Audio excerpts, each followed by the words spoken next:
Hola, esta es una breve charla con la que vamos a dar algunos tips y el por qué el médico veterinario zootecnista y la médica veterinaria zootecnista deben conocer las bases legales para aplicar toda la normatividad que existe en sanidad animal, producción animal y bienestar animal.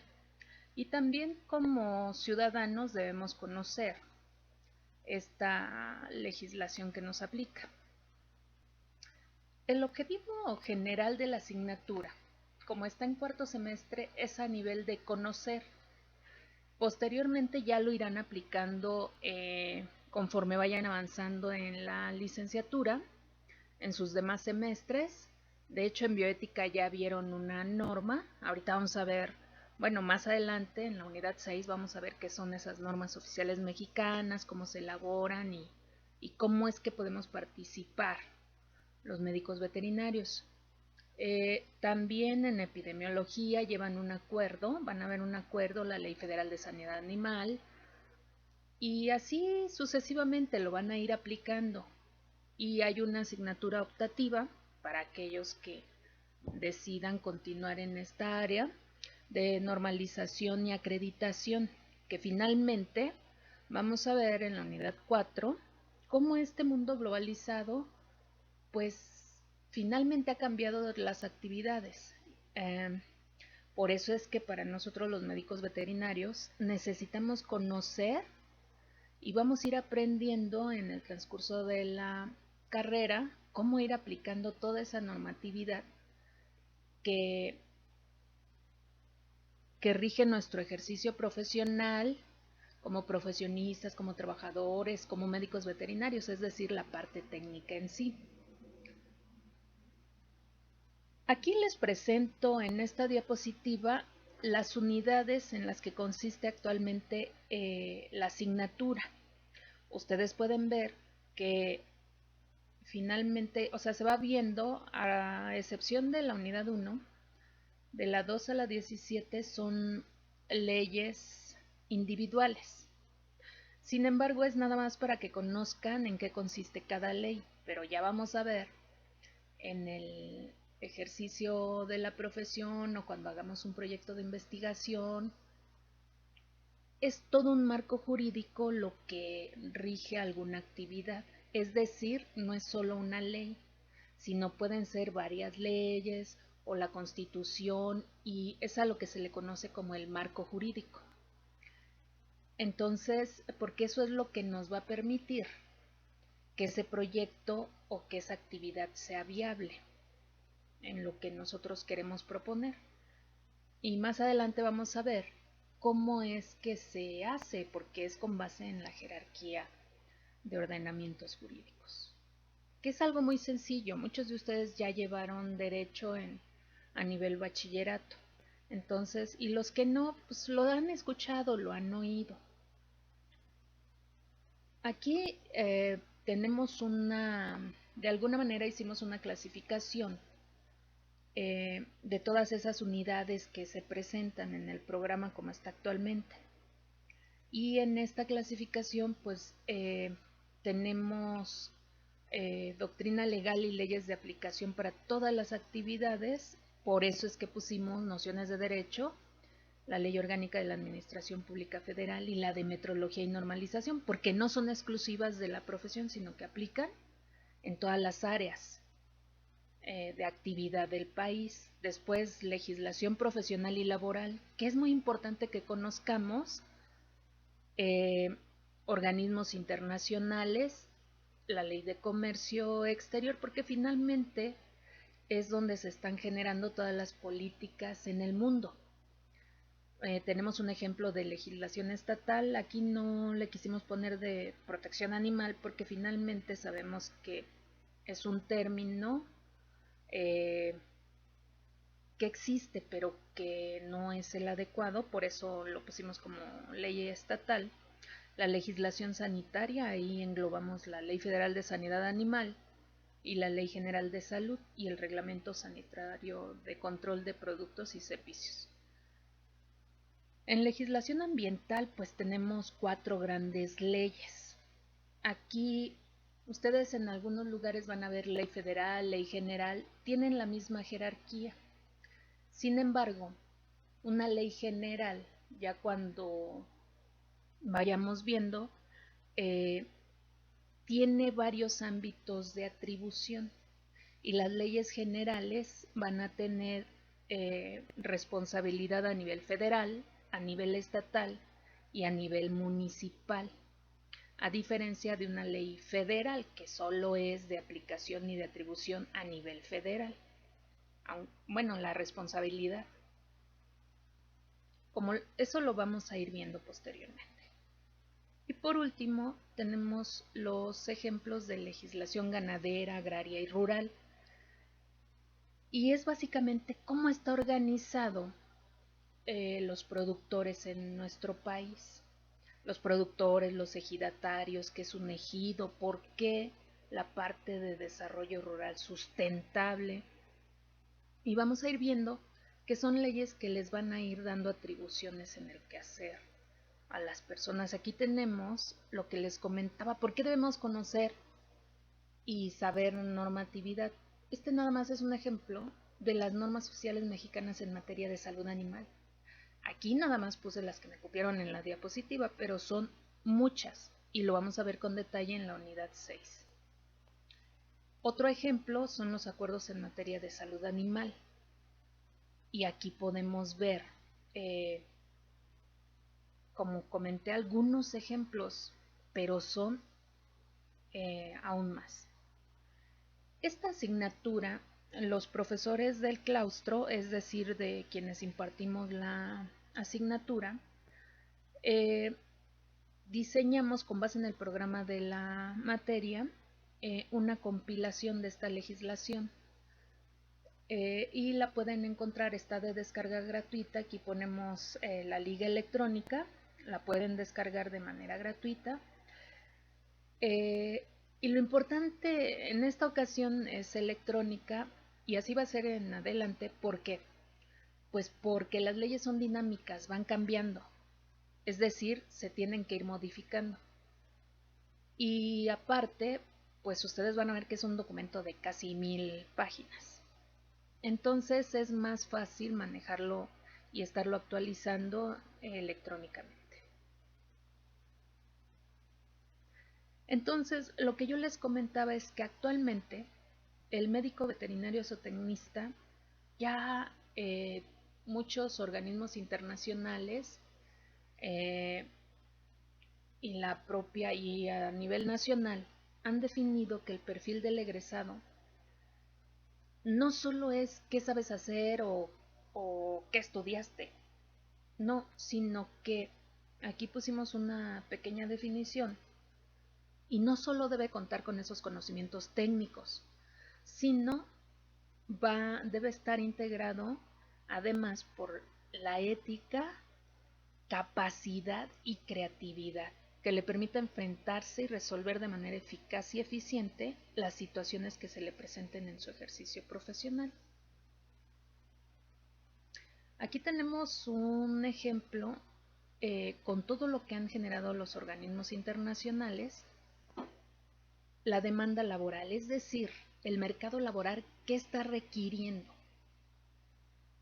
Pues requiere de ese médico veterinario zootecnista. Aquí en competencias específicas, pues si ustedes la leen, o sea, son las competencias, es lo que debe saber hacer el primer día de que egresa de la escuela un médico veterinario zootecnista. Y podemos ver, pues, la mayoría de las actividades son lógicas hasta cierto punto, pero en rojo resalté legislación veterinaria y ética. Y esto es a nivel internacional, o sea, a nivel mundial. Y esta legislación veterinaria y ética es de manera transversal, es decir, para todo lo que hagas. Las competencias avanzadas son aquellas que ya se van adquiriendo en el ejercicio profesional. Aquí solo puse en valores éticos sociales algunos ejemplos de esos valores, como la responsabilidad, honestidad, solidaridad, colaboración y lo que les decía, además tener capacidad para visualizar y resolver problemas. Aprender a aprender, es decir, tener esa mente abierta de que no sabemos todo y quizá necesitemos desaprender algunas cosas para aprender a hacerlas mejor. Y aparte nuestro perfil profesional, pues si yo creo, por ejemplo, que si me hace falta aprender algunas habilidades de comunicación, pues yo lo tengo que hacer. Si como profesionista considero que eso me hace falta, o aprender inglés, o es decir, yo tengo que ir haciendo mi propio perfil profesional. ¿Qué quiero yo? Entonces, mientras más habilidades extras sepa hacer, pues es un plus que mi perfil profesional va a tener. Y aparte, estarnos actualizando de manera continua. Pensar estratégicamente. Ya muchas tendencias mundiales de salud manejan esta capacidad. Aprender a emprender, trabajar en equipos multi e interdisciplinarios, es decir, de otras profesiones. Interdisciplinario significa otros médicos veterinarios, pero de diferentes áreas de especialidad. Y precisamente adaptarse a los cambios de contexto organizacionales, sanitarios, estructurales, como el que estamos viviendo actualmente. Pero además esto, adicionalmente, con creatividad, ¿para qué? Para innovar. Podemos mejorar las cosas.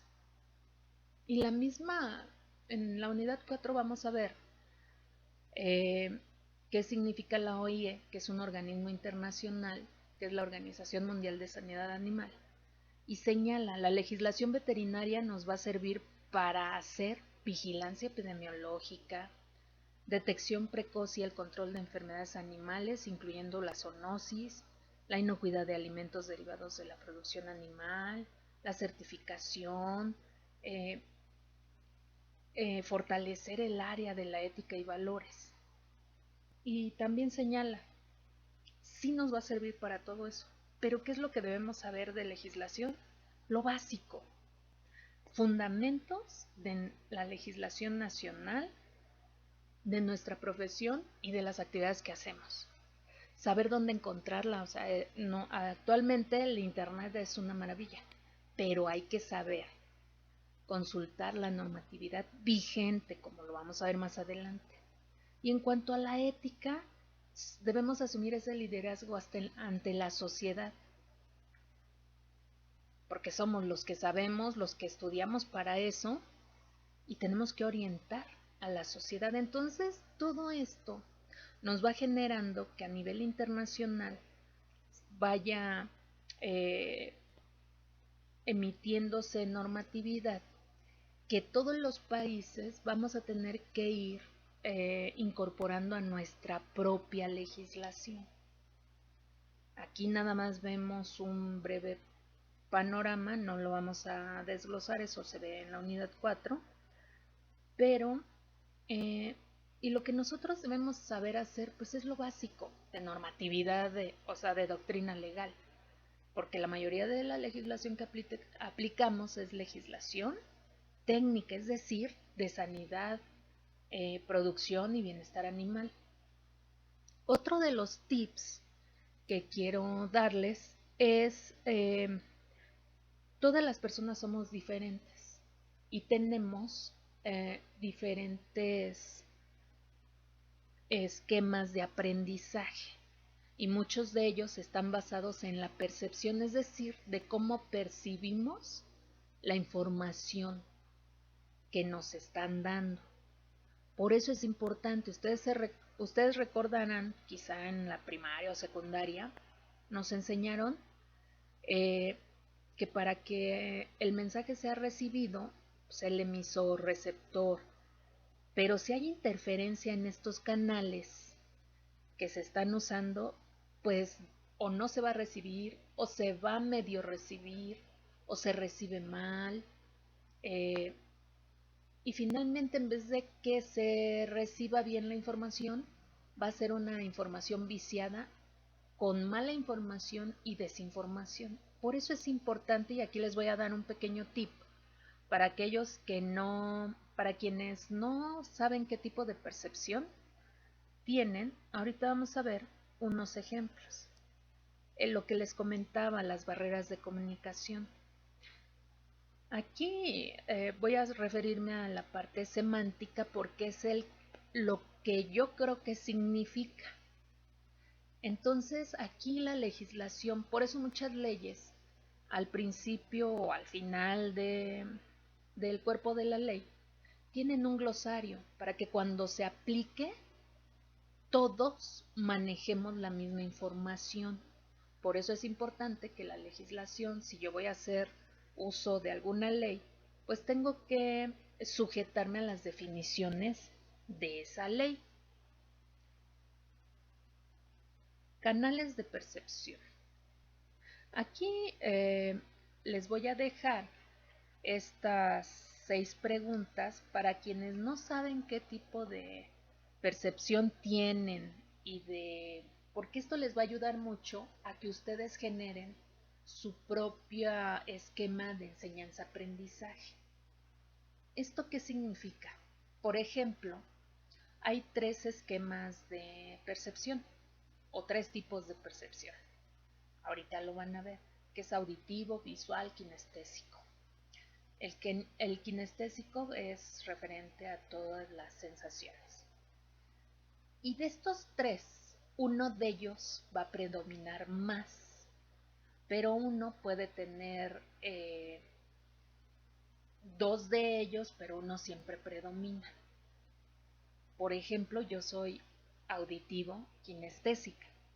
Entonces, por ejemplo, yo no me puedo aprender las cosas de memoria, porque si me interrumpen a la mitad, tengo que empezar desde el inicio. Entonces, les voy a dejar aquí. Estas son 6 preguntas, esta es la primera parte, para que ustedes hagan este pequeño cuestionario y aquí en esta diapositiva vienen las respuestas y ya ustedes van a ver qué tipo de percepción es la que va a predominar. Como les comento, siempre por lo regular, incluso podemos tener hasta los 3 tipos de percepción. Entonces, esto les va a servir. ¿Por qué? Bueno, primero les voy a dar las características de cada una. Los visuales, por ejemplo, ahí vemos en la parte de arriba que dice lo vemos. Los visuales son aquellos que más una imagen dice más que 1000 palabras. Necesitan ver. Un ejemplo que yo pongo mucho es si estuviéramos todos en el mismo lugar y cerca de nosotros hubiera un choque, ¿qué dirían los visuales? Pues irían a ver o desde el lugar donde estarían, dirían, ay, ¿ya viste? O sea, ellos, y digo ellos porque yo no soy visual. De hecho, cuando yo empecé a dar clases, para mí no era importante hacer diapositivas. Vamos a ver ahorita las características. Pero ¿qué pasó? Empecé a ver que la mayoría de los alumnos eran visuales y para ellos era importante ver estas diapositivas. Por eso les digo, o sea, tanto la forma en que aprendemos, también enseñamos. Y ahorita vamos a ver las características. Los visuales se caracterizan volumen, tono y ritmo alto, respiración y hombros altos, ojos arriba. Recuerda lo que vio, lo que les comentaba, o sea, el parpadeo, viste, organizados y prolijos, es decir, ordenados. Muchos de ellos son los que toman apuntes con diferentes colores de plumas o de colores de tinta de pluma y sus apuntes son organizados y muy limpios, ¿no? Y recuerdan como flashazo lo que vieron. Los auditivos, como yo, pues nosotros con lo que escuchemos. Y muchas veces lo que se le conoce como soliloquio, o sea, uno mismo te estás explicando en voz alta y parece que estás hablando solo. Diálogo interno y externo. Y la frase es, me suena, retomando el ejemplo del coche, del choque, diríamos, o sea, el auditivo diría, ¿oíste? Ha de haber estado horrible porque se oyó muy fuerte, por ejemplo. Y aquí, ¿qué otro tipo de características? Hombros balanceados, ojos a los lados. mm, Tienen, o sea, un auditivo podría ser un buen psicólogo, músico, telemarketer, abogado. Recuerda lo que se dijo.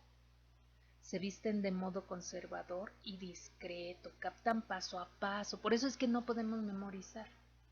Porque si nos interrumpen, hay que empezar desde la primera, desde el principio. Y por último, los kinestésicos, que son aquellos que las sensaciones, incluso ustedes se pueden dar cuenta de alguien que es kinestésico con sus amigos, con quienes están platicando, y hay algunos que platicas y te tocan el brazo, o estás platicando y, y te abrazan, o sea, en buen sentido, es decir, necesitan la sensación del contacto con la otra persona. Y por ejemplo, un kinestésico necesita que le estés dando actividades también. Entonces es una mezcla. Los kinestésicos, como les comentaba, son muy sensibles. El gusto, el olfato, el tacto. Disfrutan la comida, la bebida. Es un dulce. ¿Qué diría un kinestésico en el ejemplo del coche? Ha de haber estado horrible, fuertísimo, porque hasta se me puso la piel chinita, por dar un ejemplo. Entonces, cuando ya ustedes revisen la presentación, pues la podrán ir viendo con mayor detenimiento. Y esto es lo que les comentaba. Ustedes pueden en internet buscar, hay muchos documentos, aquí nada más les pongo un ejemplo de cómo enseña o cómo estudia y aprende un visual, un auditivo y un kinestésico sensorial. Y esto les va a ayudar mucho. ¿Por qué? Porque muchas veces estudiamos en equipo y pues vemos que nuestro compañero toma unos apuntes padrísimos y a colores y todo y nosotros no. ¿Y por qué no podemos? Pues porque percibimos el mundo de diferente forma y lo mismo estudiamos así. Aquí solo les dejo algunas características y una vez que ya lo identifiquen ustedes van a hacer su propio esquema o método para estudiar, para aprender. Actualmente los avances en la tecnología son bastantes, afortunadamente, porque si no, en esta época de pandemia, pues no podríamos trabajar desde casa. Entonces, hay diversas plataformas digitales, es decir, en Internet, que nos sirven no solo como medio de comunicación, sino también para como herramientas de enseñanza-aprendizaje. ¿Qué es lo que estamos haciendo? Ya más adelante les diremos las plataformas, cómo usarlas, donde tenemos la información de la asignatura. Yo les decía que en Internet es muy fácil encontrar toda la normatividad, pero ya vimos que debe ser la normatividad vigente. En la unidad 1 veremos eh, esas características de toda la legislación. Pero desde ahorita sí quiero decirles que por favor no busquen, ahora sí que valga la redundancia, a través de buscadores, de Google, de Yahoo, no. Para eso aquí les estoy poniendo unas páginas confiables donde van a tener que consultar toda la legislación y aquí en la de diputados y en rojo aquí puse donde le deben dar clic leyes federales y estatales, le dan clic y ya les va a desplegar la información vigente. Cuando le dan clic les va a aparecer de toda esta página y ya pueden ir buscando en orden alfabético. Y si quieren buscar leyes estatales, también las encuentran aquí, o los reglamentos de las leyes federales, en fin. Vamos a ir viendo en otras unidades a qué se refiere toda esta información. Otra página confiable donde van a encontrar esta información vigente es esta página que administra la Secretaría de Gobernación, que es ordenjurídico.gov.mx, y aquí del lado izquierdo vemos todos los ámbitos. Ya nada más le dan clic. Ya estando en esta página, ustedes ya pueden usar los buscadores. También vemos normatividad técnica, es decir, ya relacionada con la sanidad, producción y bienestar animal. Lo vamos a ver en la unidad 6. Por lo que aquí también toda esa normatividad técnica la podemos encontrar en las secretarías, en los portales oficiales de las secretarías. Aquí del lado izquierdo les doy un ejemplo. Y del lado derecho, la Secretaría de Economía es la encargada de administrar todas estas normas técnicas. Y tiene este catálogo mexicano de normas y le dan clic. Por eso les puse aquí la liga electrónica donde lo pueden encontrar. Bien, esta pequeña charla con estos tips les ayudará mucho para utilizar nuestra aula virtual y puedan aprovechar ya sea el tiempo en casa o incluso en actividades presenciales ya en la facultad a través de estos pequeños videos que hemos generado. Pues no me queda más que despedirme para iniciar, y espero que les haya sido de utilidad esta charla.